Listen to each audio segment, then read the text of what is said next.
like a Hellcat.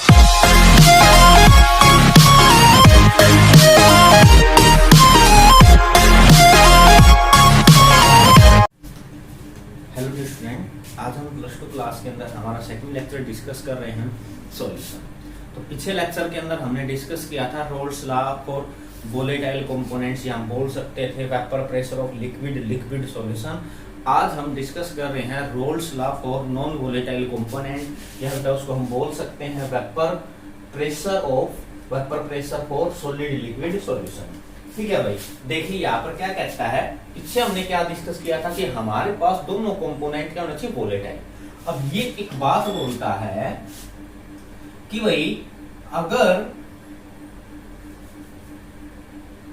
अगर हम एक लिक्विड सॉल्यूशन ही लेते हैं और इसको एक हम जार के अंदर बंद कर देते हैं भाई, ठीक है, और एक हम लेते हैं लिक्विड सॉल्यूट सॉल्यूशन और इसको भी हम जार के अंदर बंद कर देते हैं, ठीक है, तो क्या कहता है कि यहां पर वेपर ज्यादा बनेंगे और यहां पर वेपर कम बनेंगे, मोर वेपर, और यहां पर क्या बनेंगे भाई, लेस वेपर।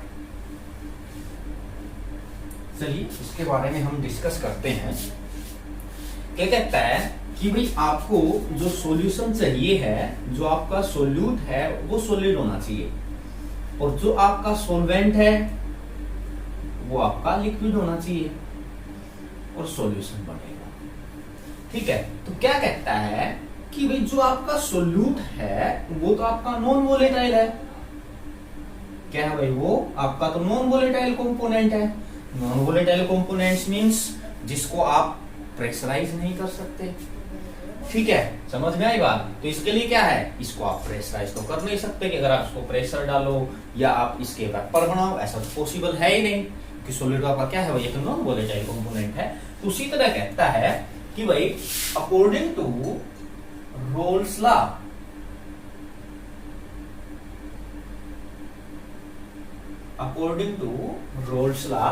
तो क्या हो जाएगा, vapour pressure of the pure solvent in solution. भाई सिंपल सी बात है कि भाई आपका सॉल्यूट तो वेपर बनाएगा ही नहीं, तो सॉल्यूशन के अंदर बात करते, सॉल्यूशन को सॉल्वेंट भी बोल सकते हैं। तो that means is equal to mole fraction of solvent in solution multiplied with vapour pressure of solvent in solution. इसको बेटा हमने फर्स्ट इक्वेशन मान लिया। देखिए अब हम इसके ऊपर डिस्कस करते हैं। ये कहता है कि भाई सॉल्यूशन के अंदर सॉल्वेंट के जो वेपर प्रेशर हैं वो इक्वल होंगे मोल फ्रैक्शन ऑफ सॉल्वेंट और vapour pressure of solvent in solution. तो यहां पर देखिए आप एक बार ध्यान से, अगर यहां पर देखेंगे आप इस डायग्राम के अंदर, तो हमने क्या किया है, दोनों ही सेम लिक्विड लिए, लेकिन यहां पर हमने क्या डाला है, उसके अंदर सोल्यूट का पार्टिकल सॉलिड डाला है, एक नॉन वोलेटाइल कंपोनेंट। यहां पर बेटा मैंने ऐड किया है एक नॉन वोलेटाइल कंपोनेंट। मैं ये बात बोलता हूं कि भाई ये हमारा H2O है, वाटर है, और यहां पर मैंने क्या कर दिया भाई, एक साल्ट को डाल दिया, NaCl को, और वाटर के अंदर ये बन गया साल्ट सॉल्यूशन। ठीक है, तो क्या कहता है कि भाई यहां पर जो वेपर प्रेशर तो किसके हैं, केवल सॉल्वेंट के हैं, सोल्यूट तो यहाँ पर है ही नहीं। ठीक है, दोनों क्या है, लिक्विड है एक प्रकार से, तो हम बोल सकते हैं कि सॉल्वेंट के वेपर प्रेशर ये है, और यहाँ पर वेपर प्रेशर कम बने हुए हैं भाई। क्यों बने हुए हैं, वो बने हुए NaCl की वजह से, क्योंकि भाई सॉलिड जो है वो आपका सॉलिड, जो सॉल्यूट है वो आपका सॉलिड है और वेपर बनाएगा ही नहीं।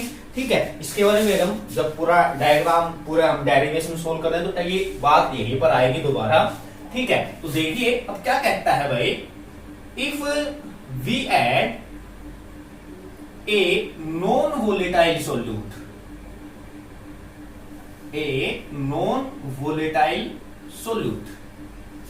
ठीक है भाई, कहता है अगर हम एक सॉल्यूशन के अंदर नॉन वोलेटाइल सोल्यूट डालेंगे, कहने का मतलब क्या है कि बेटा पहले आपके पास सिर्फ H2O था, अब आप इसके अंदर NaCl डाल रहे हो, तो जो सॉल्यूशन होगा उसका वेपर प्रेशर किसके इक्वल होगा भाई, वाटर के इक्वल होगा। NaCl के तो इक्वल हो ही नहीं सकता क्योंकि वो तो नॉन वोलेटाइल कंपोनेंट है।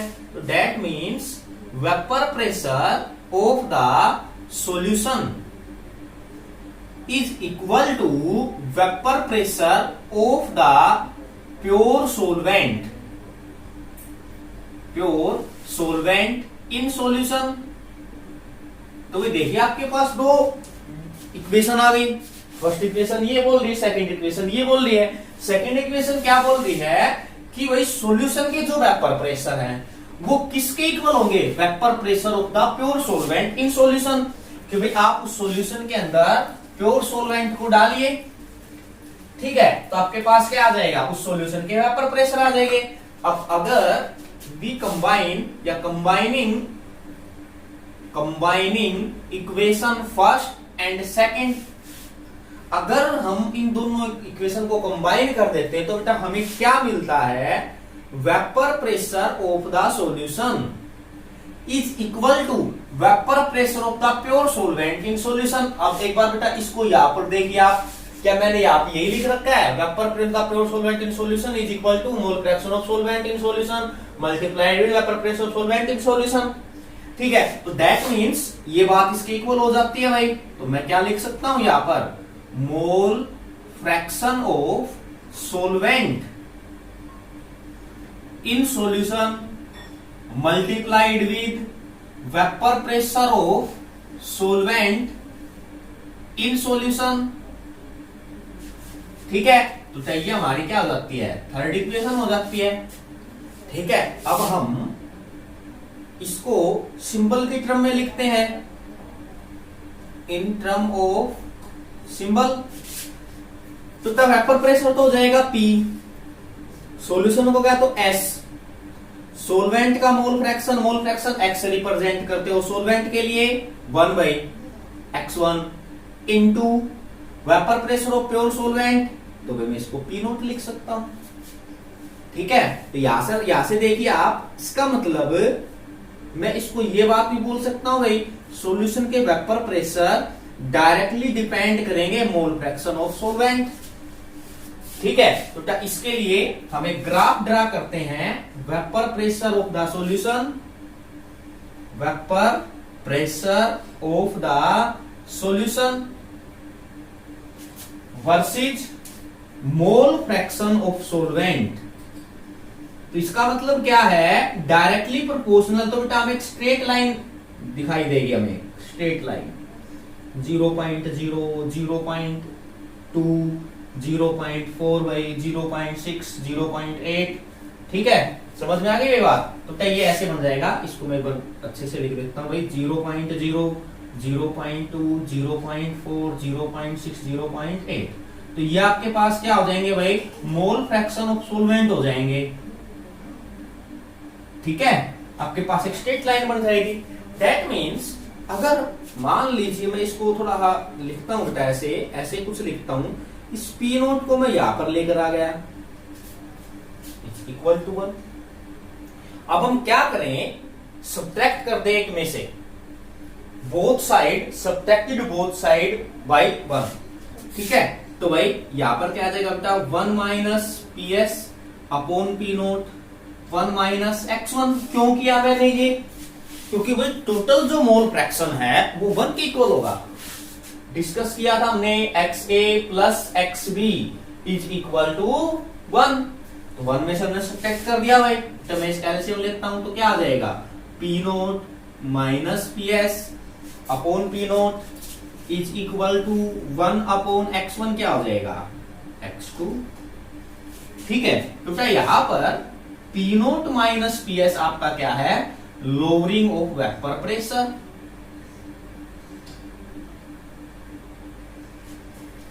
ठीक है, P naught minus PS upon P naught, ये क्या है भाई आपका? Relative lowering of vapour pressure. Clear? x2 क्या है भाई? मोल फ्रैक्शन ऑफ सॉल्वेंट या solute mole fraction of solute.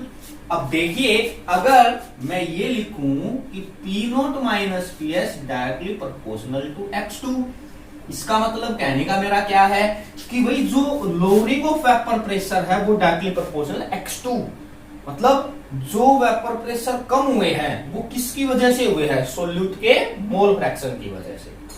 ठीक है, तो ये आपको ध्यान रखना है। वैसे इसको अगर आप सिंप्लीफाई करना चाहते हो, इसको आप कर सकते हो सिंप्लीफाई, क्या कि भाई P note minus P S upon P note, तो भाई x2 क्या हो जाएगा, n2 upon n1 plus n2।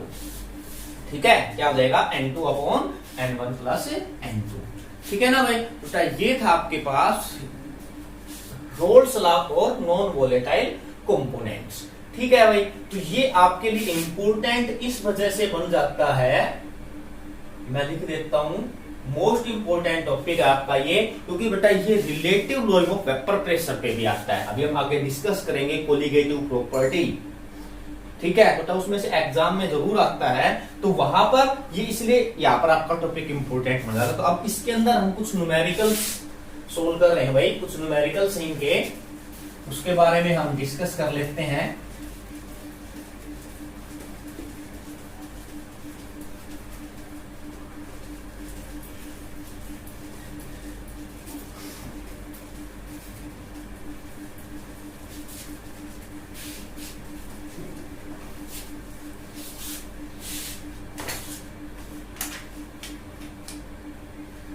वैसे बेटा इसके अंदर सिमिलरिटी दिखाई गई है, सिमिलरिटी किसके बीच में, रोल्स लॉ और हेनरी लॉ के बीच में। ये आपका रोल्स लॉ है और बेटा ये आपका हेनरी लॉ है। तो सिंपल सी बात है कि दोनों को दोनों वोलेटाइल कंपोनेंट के अंदर काम करते हैं भाई, वोलेटाइल कंपोनेंट। उसके अनुसार भी क्या था, PS directly proportional to x1, Raoult's law के अनुसार उसके अंदर भी क्या था कि partial pressure directly proportional to mole fraction. ये सिमिलरिटी है। डिसिमिलरिटी अगर हम बात करें तो सिर्फ प्रोपोर्शनलिटी कांस्टेंट अलग अलग है, बाकी तो कुछ भी नहीं है। ठीक है, तो सिंपल सा था भाई। तो हम डिस्कस करते हैं, ये कहता है कि vapour pressure of chloroform and dichloromethane. ठीक है भाई, क्या कहता है कि vapour pressure of chloroform and dichloromethane at 298 Kelvin are 200 mm Hg and 415 mm Hg respectively. Calculate, क्या कहता है वो बेटा मैं लिख देता हूं, आपको कैलकुलेट करना है the vapour pressure of the solution prepared by mixing 25.5 gram of chloromethane. Chloromethane, ठीक है भाई, या क्लोरोफॉर्म बोल सकते हो आप, ट्राइक्लोरोमीथेन होता है वैसे तो नाम इसका। And 40 gram of carbon dichloride, dichloromethane at 298 kelvin, at 298 kelvin. ठीक है भाई, तो आपको क्या निकालना है, आपको वेपर प्रेशर निकालना भी सॉल्यूशन का। सॉल्यूशन की बात करते हैं इसके अंदर, गिवन दैट क्या भाई, ये आपका सोल्यूट, ये आपका सोलवेंट, किसी क्वांटिटी कम है, इसकी क्वांटिटी ज्यादा है। ठीक है, तो मैं ये लिख सकता हूं, मास ऑफ द सोल्यूट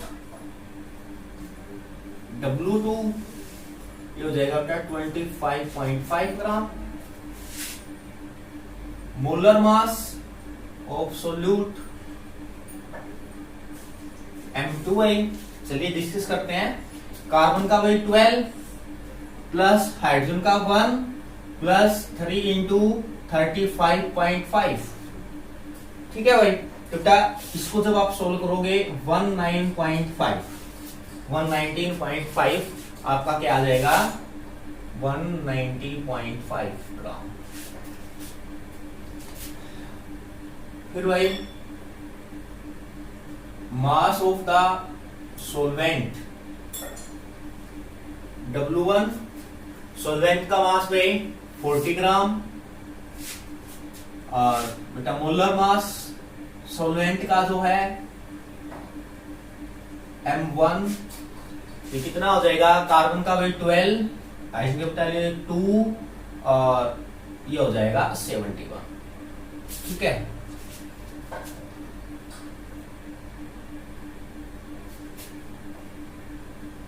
ग्राम। अब आपको एक चीज ये नोट दे रखी है कि vapour pressure of chloroform and dichloromethane at 298 kelvin.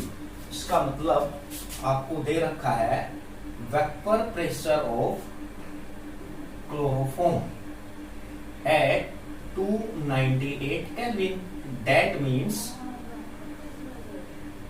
P naught 2 लिख देता हूं मैं यहां पर, सोल्यूट है ना, P नोट 2। तो ये आपको दे रखा है इन्होंने, ये है 200 mmHg। उसी प्रकार वेपर प्रेशर हो डाइक्लोरोमीथेन एट 298 केल्विन, ये है आपका 415 mmHg। ठीक है, अब आपको क्या चाहिए भाई, सॉल्यूशन का प्रेशर निकालना है। तो क्या होगा, P CHCl3 plus P CH2 Cl2। अब आप P कैसे निकालोगे, तो ये P क्या हो जाएगा, X CHCl3 into P naught CHCl3 plus X CH2 Cl2 into P naught CH2 Cl2 is equal to P। अब देखिए बेटा, आपके पास P नोट की तो वैल्यू है दोनों की, लेकिन आपके पास तो X की वैल्यू है ही नहीं। X क्या है, मोल फ्रैक्शन। तो डिस्कस करते हैं हम मोल्स ऑफ CHCl3। तो क्या हो जाएगा, मास इन ग्राम 25.5 डिवाइडेड बाई 190.5। ठीक है, तो इसको मैंने सोल्व कर रखा है। तो ये मेरी वैल्यू आती है 0.213 मोल। ठीक है, अब हम डिस्कस करते हैं भाई मोल्स ऑफ CH2Cl2। तो क्या आ जाएगा भाई, 40 डिवाइडेड बाई 85। तो ये सोल्व कर रखा है, इसकी वैल्यू है 0.470 मोल। ये तो मोल आए हैं, आपको तो मोल फ्रैक्शन चाहिए। ठीक है भाई, तो मोल फ्रैक्शन लिखते हैं हम, मोल फ्रैक्शन ऑफ CHCl3। तो ये क्या लिखोगे, नंबर ऑफ मोल CHCl3 के और सम कर दोगे किसका, डाइक्लोरोमीथेन का। तो CHCl3 का क्या आया 0.213 और ये क्या आया 0.213 प्लस 0.470। ठीक है भाई, तो इसको सोल्व करने के बाद हमारी वैल्यू आई 0.312। अब हम CHCl2 के लिए निकालेंगे, तो बेटा हम 1 में से सब्ट्रैक्ट कर देंगे इसको, तो बेटा इसकी वैल्यू आ जाती 0.688। ठीक है, ये आपके पास मोल फ्रैक्शन आ जाता है। तो उसके अंदर हम इक्वेशन पुट करते हैं, P is equal to X CHCl3 sorry तक into P naught CHCl3 plus X CH2Cl2 into P naught CH2Cl2। तो भाई X CHCl2 क्या आया आपके पास, Cl3 sorry 0.312, P naught CHCl3 कितना है भाई 200, ये कितना है आपके पास 0.688 इंटू ये कितना है भाई 415। ठीक है बेटा, तो इसको सोल्व करने के बाद हमारी वैल्यू है 347.9 mm। ठीक है, समझ में आ गई बात। तो इस प्रकार ये आपको क्या करना है, सोल्व करना है। ठीक है, फिर इसके अंदर सेकंड आपको पूछ रखा है, मैं यहीं पे सोल्व करके दिखा देता हूं आपको। सेकंड पार्ट में ये बोलता है कि the mole fraction of each component, क्या कहता है, the mole fraction of each component in vapour phase in case of vapour phase क्या था भाई, YA is equal to PA upon P total, ठीक है, और YB क्या था भाई, PB अपॉन P टोटल, ठीक है। अब इसके लिए आपको PA ये चाहिए भाई, तो इसकी वैल्यू PA जो इसकी वैल्यू अगर हमने निकाली थी 62.4 mm हो जाएगी भाई। PB की वैल्यू क्या है, 285.5 mm। तो P टोटल निकाल लीजिए, P टोटल क्या हो जाएगा 62.4 प्लस 285.5, ठीक है भाई। तो ये आ जाता है 347.9, ठीक है। अब देखिए, अब मैं YA निकालता हूं, YA, तो YA क्या आएगा, PA गिवन है डिवाइडेड बाई 347.9, तो ये आ जाता है 0.18। उसी प्रकार अगर मोल फ्रैक्शन है वेपर फेज है तो वो इक्वल हो जाएंगे। तो YB के लिए मैं क्या करता हूँ, 1 माइनस YA, 1 में से 0.18 घटा देता हूँ, तो कितना आ जाता है 0.82, ठीक है। तो ये आपके पास आता है। तो बेटा अब यहाँ से आप देखिए कि इसकी वैल्यू B की A से ज्यादा है, ठीक है। क्या है भाई, B की A से ज्यादा है। इसका मतलब क्या है कि इसके वेपर प्रेशर ज्यादा है, वेपर प्रेशर, दैट मींस ये मोर वोलेटाइल है एज कंपेयर टू CH, ठीक है भाई। तो इसके अंदर ऐसे आपके पास इसको न्यूमेरिकल दे रखे हैं आपको एनसीईआरटी बुक के अंदर, तो वो आपको सोल्व करने हैं। बाकी हम नेक्स्ट क्लास के अंदर स्टडी करेंगे।